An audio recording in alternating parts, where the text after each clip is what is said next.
Pengembangan sistem informasi adalah suatu proses yang melibatkan perancangan, pengembangan, dan implementasi sistem informasi yang baru atau yang telah ada. Salah satu tujuan dari pengembangan sistem informasi adalah untuk meningkatkan efisiensi dan efektivitas organisasi dalam mengelola informasi itu sendiri. Pengembangan sistem informasi dapat dilakukan dengan menggunakan berbagai metodologi seperti metode waterfall, metode agile, dan metode prototyping. Dan setiap metode itu sendiri memiliki kelebihan dan kekurangannya masing-masing, sehingga harus disesuaikan dengan karakteristik organisasi. Selanjutnya masuk ke tahapan pengembangan sistem informasi. Tahapan pengembangan sistem informasi terdiri dari beberapa fase, yaitu analisis kebutuhan, perencanaan sistem, implementasi, dan pemeliharaan.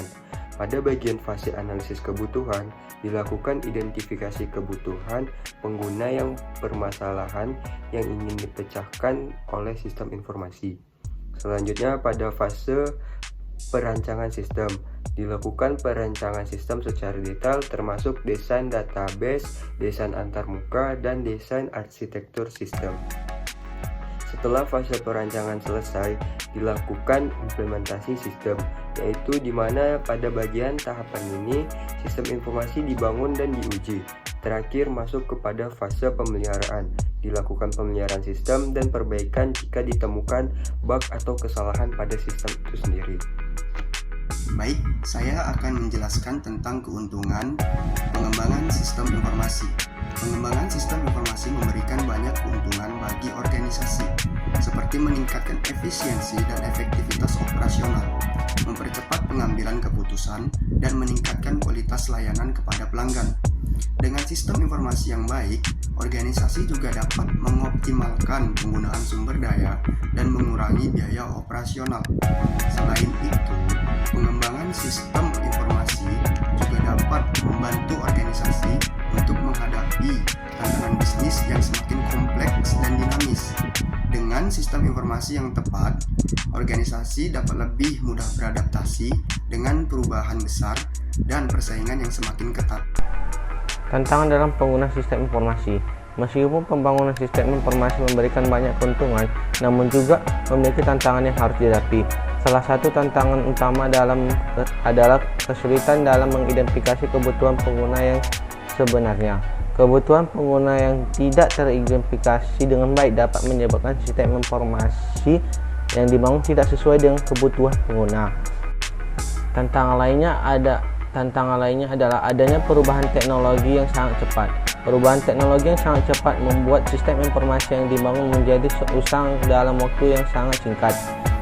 Oleh karena itu, organisasi harus selalu memperbarui sistem informasi mereka agar relevan dan efektif. Di metodologi pengembangan sistem informasi dibagi beberapa metode seperti waterfall, agile, dan metode prototyping. Metode waterfall adalah metode pengembangan sistem informasi yang linear dan terstruktur di mana setiap fase harus diselesaikan sebelum memulai fase berikutnya. Metode agile adalah metode pengembangan sistem informasi yang lebih fleksibel dan adaptif, di mana tim pengembang bekerja dalam sprint untuk menghasilkan produk yang dapat diuji dan dikembangkan secara iteratif. Dan terakhir ada metode prototyping, adalah metode pengembangan sistem informasi yang dapat diuji oleh pengguna. Metode ini memungkinkan pengguna untuk memberikan feedback dan masukan sejak awal pengembangan sistem informasi, sehingga sistem informasi yang dihasilkan lebih sesuai dengan kebutuhan pengguna. Dari penjelasan yang telah disampaikan tadi, maka dapatlah diambil kesimpulan bahwa pengembangan sistem informasi merupakan proses penting dalam meningkatkan efisiensi dan efektivitas organisasi dalam mengelola informasi. Tahapan pengembangan sistem informasi meliputi analisis kebutuhan, perencanaan sistem, implementasi, dan pemeliharaan. Pengembangan sistem informasi memberikan banyak keuntungan bagi organisasi, namun juga memiliki tantangan yang harus dihadapi seperti kesulitan dalam mengidentifikasi kebutuhan pengguna dan perubahan teknologi yang cepat. Untuk mengatasi tantangan tersebut, organisasi dapat menggunakan berbagai metodologi pembangunan sistem informasi seperti metode waterfall, metode agile, dan metode prototyping. Dengan memilih metode yang tepat dan mengikuti tahapan pembangunan yang benar, Organisasi dapat membangun sistem informasi yang efektif dan efisien untuk mendukung operasional dan pertumbuhan bisnis mereka.